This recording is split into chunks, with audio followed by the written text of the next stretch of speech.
All right, guys, this is going to be my last video here in Nashville. So I'm moving back to New Mexico on the 26th. I wanted to film something pretty simple and pretty straightforward, easy to do. I don't want to take a bunch of food stuff with me, so I'm trying not to buy a lot of groceries right now, finish out what I have left in my apartment. So this episode, we're going to go over trying to recreate a taqueria style Salsa Verde. But I have roasted New Mexico hatch chilies in my freezer, so I'm going to use some of those, try and burn that stuff out before I leave. I also already had limes, so all I had to buy was some crema and some cilantro. So I'm not making tacos because I just don't have all the stuff to do that, and I don't want to have a surplus of groceries before I leave. So I went across the street to my favorite taqueria called Taqueria San Luis, and I picked up some tacos. Here's what they look like. Woo!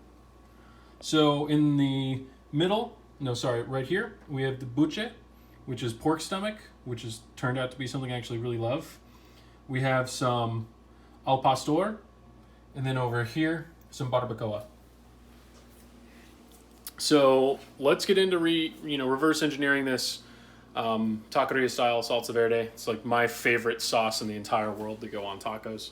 I talked to a couple of old coworkers, kind of figured out how to make it. So instead of jalapenos or serranos, which would be pretty typical, we're just going to use some hatch green chili. Let's get into it. All right. So normally if you were doing this with jalapenos or serranos, you would take the fresh chilies and then saute them at a kind of a low heat in oil for a little while until they all start to kind of puff up the skin blisters a little bit. You won't pick up that same black roasted color as you would doing it over a fire. But what you're trying to do is break the chili down, cook it, and get it kind of soft. So you can see here, sorry it's a little dark. I'm trying to simply recreate that a little bit.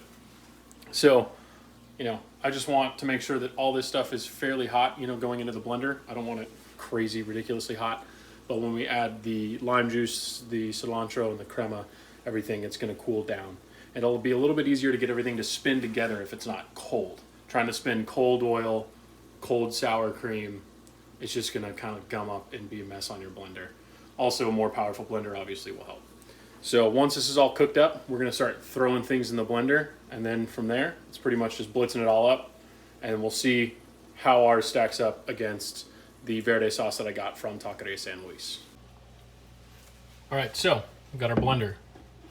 We have our crema, which is nice. You can see it's pretty loose. You don't want to use sour cream for this. It would just be a little bit too tight. You could always take some sour cream, dilute it with a little bit of milk, and get fairly close to this. So now that we have our chilies and garlic, this looks like an insane amount of chilies, and it is. It's a whole bag. It's about 15 hatch chilies.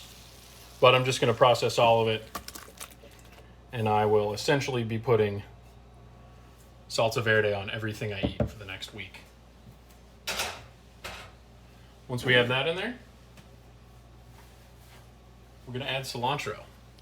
Leaves and stems. I don't like to pick through my cilantro or any of my soft stemmed herbs like parsley. I do with tarragon. I wouldn't with chervil. The stems have about the most flavor. So if you're making a sauce or something like this that you're just going to blend the crap out of, it's a really good idea to use the stems. Save the leaves for garnishing, things like that. I went ahead and just started chopping from the top down on this stuff. Another thing, how do you slice your limes? Do you slice them across this way? Or do you slice them north-south like this? I think a lot of people just grab a knife, cut a lime in half, cut a piece of citrus in half, and then just try to juice it.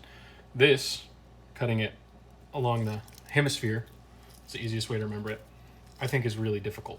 And I cut limes like this for a long time. Hard to get all the juice out. If you have one of those little juicer tools you can get in there and twist, this is the way you want to do it. If you're squeezing by hand, cutting it north to south, a little bit easier, bigger to get, and you just get a whole lot more juice out of it, in my opinion. Something to keep in mind when you're doing stuff like this. You got to juice a lot of citrus, especially by hand. Alrighty, so I'm going to do, this crema doesn't have any sort of sourness to it like sour cream would. It's just like thick cream. So I'm gonna be pretty generous with the lime. Right there, that's 2.5 to start. I think that'll be okay. I did add a little bit of salt to the chili and the garlic in the pan. I just got the garlic kind of soft. I'm not worried about cooking it all the way. I really do enjoy the flavor of raw garlic in salsas. I really just softened them up to make it a little easier for everything to come together and blend. And we're gonna go ahead and get things started.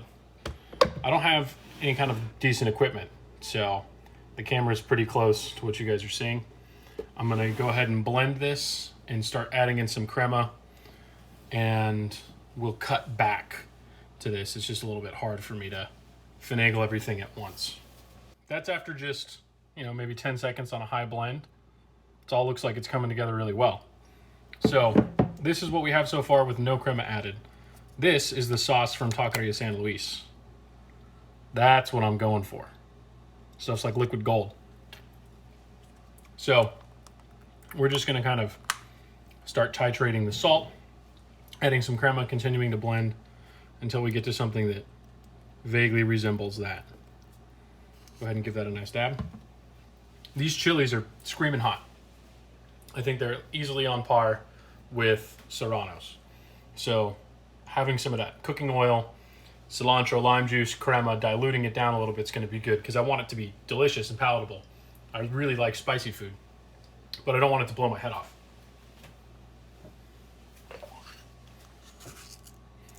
Some salt. I'm probably going to add a little bit more lime. Say screw it, just go for 3 limes right out the gate because we are adding quite a bit of fat to this. And we're going to keep blending, kind of adding in some cream and salt and see where we get. All right, so this is after adding a little over half of this crema, or this one's labeled table cream. I really just grabbed the thing that was the loosest cream that they had in there. Something, I picked up the bottles and I literally just shook them by my ear to listen to see if they were loose. So this right here is chilies, garlic, lime juice, salt, and crema. That's it. And it's looking really nice. It is, I think, a little bit on the thick side, and it's warm. So something you have to remember is you're gonna store this cold, and it's probably gonna be served cold. So if it's this thick now, when it cools down, it's gonna seize up. So looking at this, you can see how nice and loose that is, which makes it a little bit easier to pour and whatnot. So I thought about this ahead of time, figured we might need to add a little bit of water, which is what I'm gonna do. I think the taste and the balance is there. So now we're just gonna add a little bit of water to kind of loosen everything up, and then we'll adjust the seasoning again. All right, let's get back to blending. Let's go ahead and pour this. This is what we got. Oh man, you should smell it. It smells amazing. Those hatch chilies are already pre-roasted. Back in New Mexico, what we do is roast all the chilies when you buy them at the grocery store. Put them in a box inside of a plastic bag. Inside of a plastic bag inside of a box. You tie it up, and on your drive home, the chilies steam, and then when you get home, everybody gets together and peels chilies. So this is what we have. Super creamy, nice roasted flavor, a little bit of that background garlic and cilantro flavor. It's not acidic.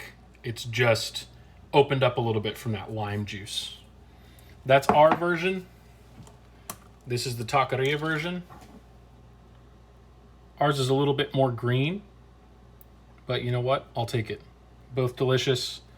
Probably the best sauce you can put on tacos, in my opinion.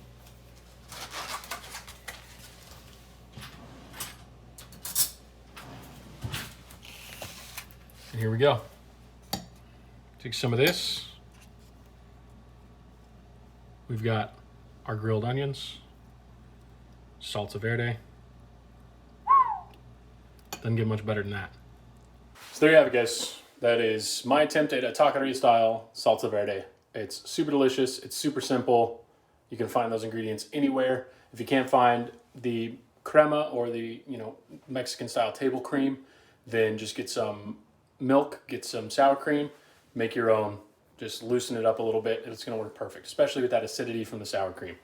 So I think it's one of the most perfect sauces, especially for how simple it is. This will be my last video, like I said, before I move. I'm leaving Nashville after about 2.5 years, going back home to New Mexico.